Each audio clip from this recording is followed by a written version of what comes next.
white clad operatives have made countless infernals. They're especially likely to be the orchestrators of any mass combustion events. Rekka Hoshimiya wasn't turning those kids to cause chaos. He wanted to find a compatible host for the so-called pilot light.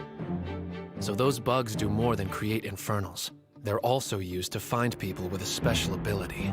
Hello everybody, MegazardXR. I'm back at it again to give y'all another exciting episode review over Fire Force, and this time I'm going to be reviewing episode 18, The Secret of Pyrokinesis. And if you haven't already watched my last week's episode review over episode 17, you can go ahead and click that card in the corner and check that video out, and then come back and check this one though. But man, I gotta say, with this episode we definitely needed a breather after coming off of that previous arc with Vulcan and all that crap that was going down in his workshop, because man, I don't know about y'all, but I really needed a breather. And it was nice to be able to see, you know, all the different members of what is now Company 8 with all these new people that got added in.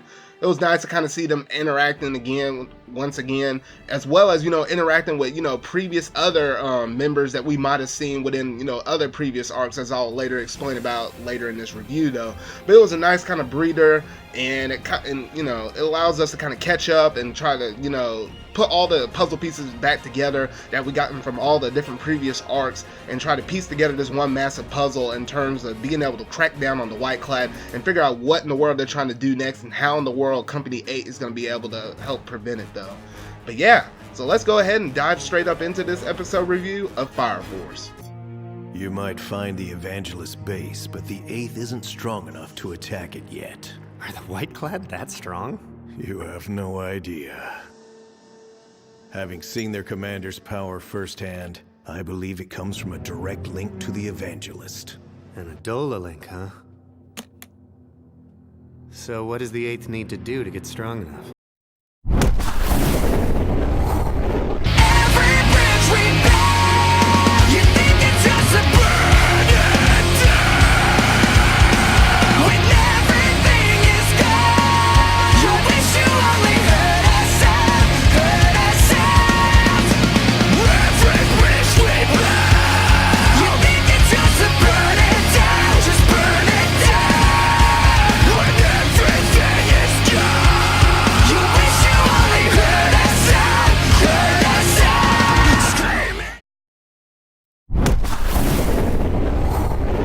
So starting at the very beginning of the episode, we can already tell this episode is going to be sort of kind of like a bit more of a chill episode, because at the very beginning you just see a little scene with Arthur and Maki as well as Lieutenant Hinawa. They're just all gathered around in the office and they're just kind of going through paperwork, except for Arthur. We know he's that lovable stupid idiot, so you hardly ever see this dude doing paperwork, and even if he is, he's sort of kind of faking it out most of the time, to be honest though.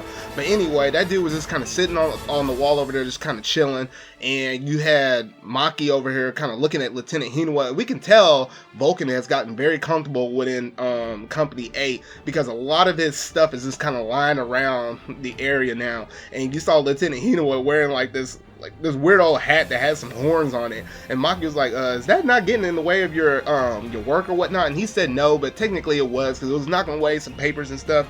And then what really ticked Maki off was whenever his horns actually managed to hit, you know, what was it, 119? Yeah, 119. It hit one of those three things, and we know how much Maki kind of likes that kind of stuff. And then she went completely off and took that and hung it up along with Arthur's donkey head, which I don't even know why he has a personal attachment to that thing still, and hung that mess up on the wall and said, y'all ain't gonna play around and joke around here no more, because things got a little personal for her. So it was just kind of nice to see that little bit of character interaction, and it was a nice little breather to kind of kickstart the episode though. But we really don't get into the meat and potatoes, quote unquote. Same thing that Captain Obi basically said, like, let's get down to the meat of things, whenever they had a meeting. And he basically called in, you know, some previous people that we knew.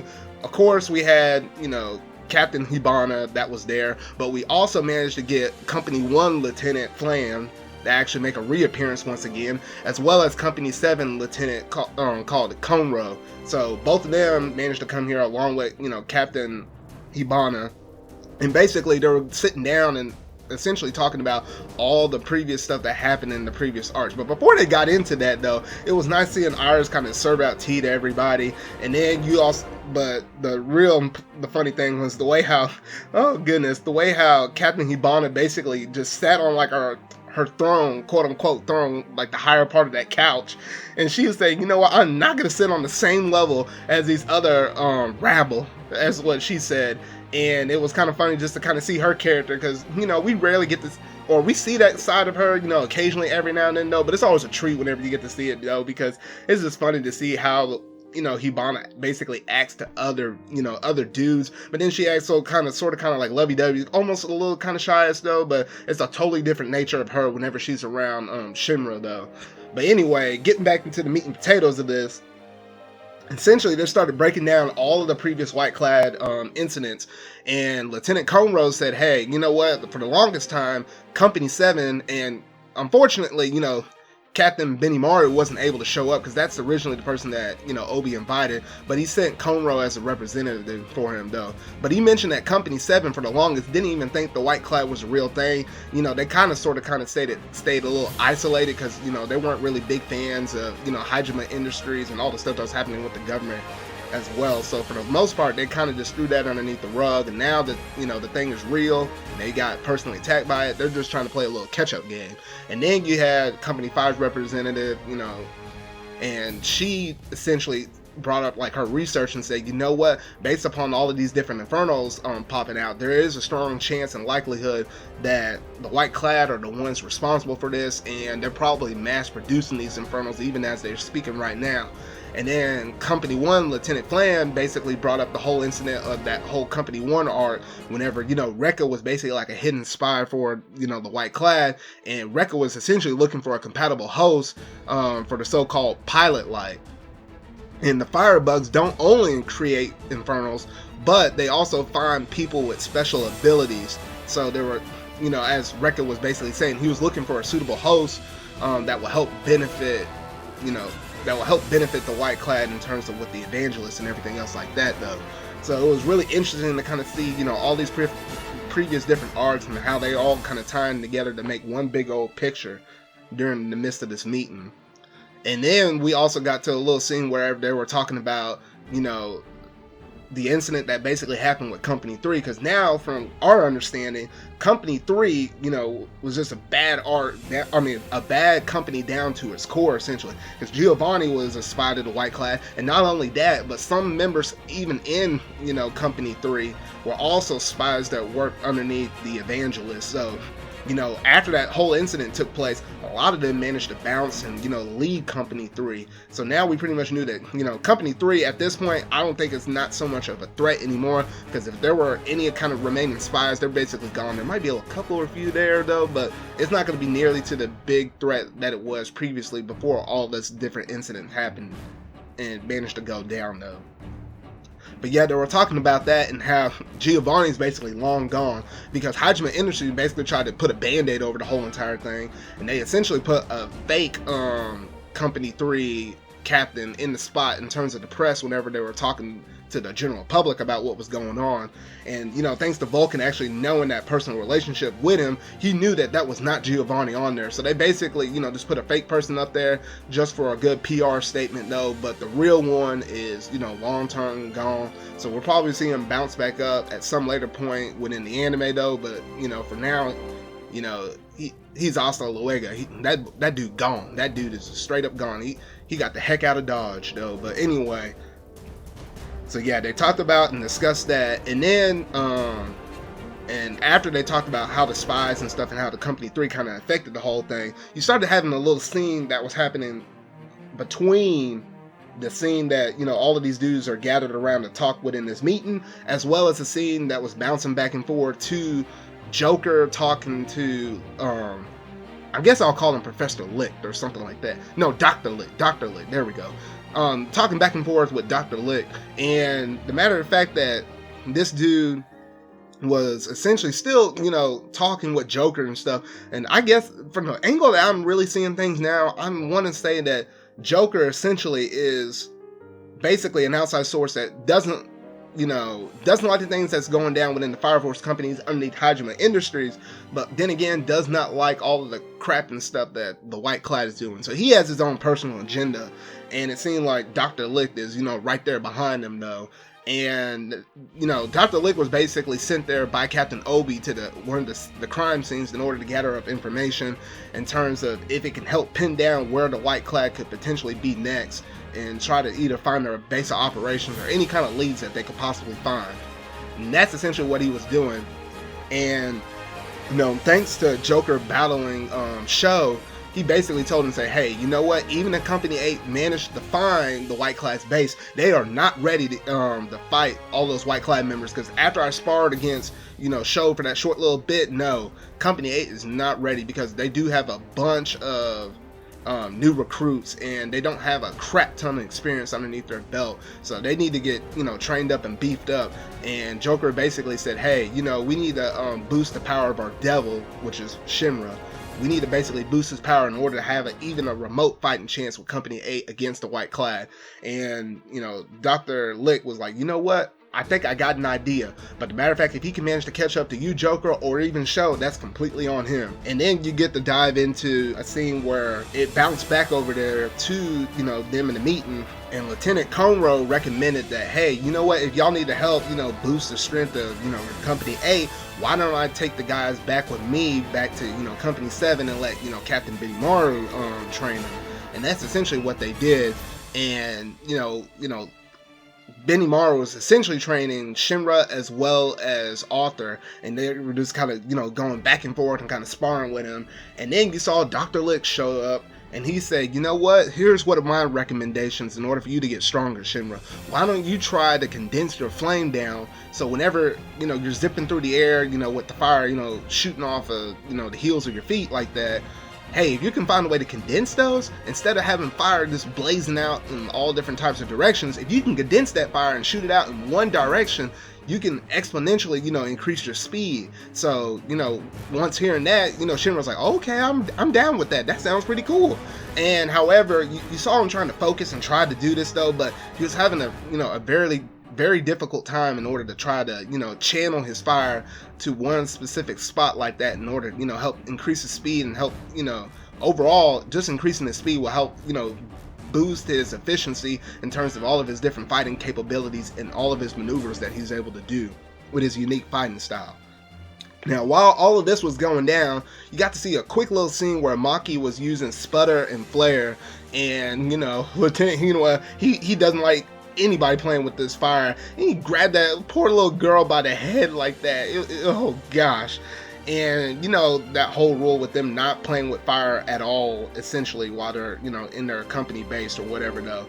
And Vulcan said, you know what, this is different, because you actually need to use sputter and flare in order to, you know, make these certain inventions that I made to work. And he made a new invention. It was essentially called Tekyo, and this invention basically runs off of the power that, you know, Maki can basically put in there thanks to sputter and flare once she basically ignites that. And there's certain infernals whenever, you know, any kind of fire soldier is fighting them, to where there's certain ones out there that, you know, are very resistant to fires themselves. But, you know, with Vulcan creating this tech, you know, if he can create some tech that's good and pretty powerful, that can be used with a little bit of a pyrokinetic kind of boost to it, you basically have a Captain Obi on the field using this tech, but using some of your pyrokinetic powers at the same time. So that's pretty cool in itself, though. And then you get to see a small little tiny scene with Iris and Tamaki, and Iris is kind of breaking down the history of, you know, the Infernals and stuff of that kind of nature. And you see Tamaki over there taking down notes like, I must pass this thing. Because if you paid attention, you know, within like not last arc, but the arc before that, with the whole Company 7 arc, essentially there was one moment where Captain Obi was like, hey, you don't have, you know, your, I don't know if they necessarily call it a license, so to say, though, but basically you're not trained in like all of the nun duties to be able to actually efficiently, you know, lay an infernal down the rest. So we got a little tease of it back then. So now she's kind of, you know, taking some lessons from Iris. So I guess that way you technically have two different people that can do the nun duties, as well as, you know, Tamaki can also fight at the same time. So it's like a double in one package if they can get her to train in the nun duties as well, though. But that was a really quick scene. I just want to point that out real quick, though. But then we get to jump back to the scene where Shinra was still trying to channel his fire, and he was having a tough time with it. But then he started doing some hand gestures that were similar to the ones that, you know, Captain Obi was also doing. And Captain Benimaru was catching wind of it, and he was like, hey, you know what, take your gloves off and let me see what you're actually doing. And then he figured out these hand gestures that he was doing, they're basically hand forms called kata, and they basically allow you to channel your energy as well as your flame, basically your ki, and basically able to channel it and focus it into different parts of your body. So by doing these certain hand gestures, you're able to increase your efficiency while fighting, and it may be one of the reasons why Captain Benimaru is one of the strongest fire soldier captains out of all the different captains from all the different companies. But anyway, he basically recommended the one that will benefit Shinra the most is one where it helps channel your fire near your feet, and that kata is actually called the Tiger Crusher. So that's the one that he recommended. And he told him, hey, you got to fold your pointer finger and your thumb in a certain position in order to help activate that. And once Shinra basically did that, we definitely saw a different turn of events, and he was able to help channel his fire down to his feet. And through a little bit of trial and error, a little bit more, he started to learn quickly with this new kata form. And now this dude is zipping around at the speed of sound now. And this dude, and then he started fighting against Captain Benimaru, and he was able to almost hold his own a lot more. And he was saying, hey, you know what, if I didn't know you were going to actually use that technique, I wouldn't have been prepared for it, and he might have actually potentially got hurt by it or whatever though. So with this new technique added to Shinra's arsenal, he's going to be able to do a lot more crazy things and actually, be able to get from point A to point B a whole lot faster due to him being able to condense his fire like this. And this is going to open up a whole different can of worms in terms of the different kind of possibilities with his fighting techniques that he's going to be able to do just because he's able to move around at a faster rate though. But other than that, that's about it for this episode. So it was a pretty simple and straightforward episode. Not a lot of flashy or extra super heavy plot to it, other than kind of what happened during the meeting that Captain Obi kind of hosted though. But other than that, it was a pretty straightforward episode, and it was definitely a nice breather episode, and I was thankful for this one though. But other than that, that is it for my overall thoughts about this episode though. So if you really like this review, go ahead and hit that like button, and go ahead and hit that subscribe button and that bell to keep up to date on all things Fire Force I am currently reviewing this series. So make sure to tune in next time for my episode 19 review, Into the Nether. So remember y'all, until whatever video I make next, see y'all.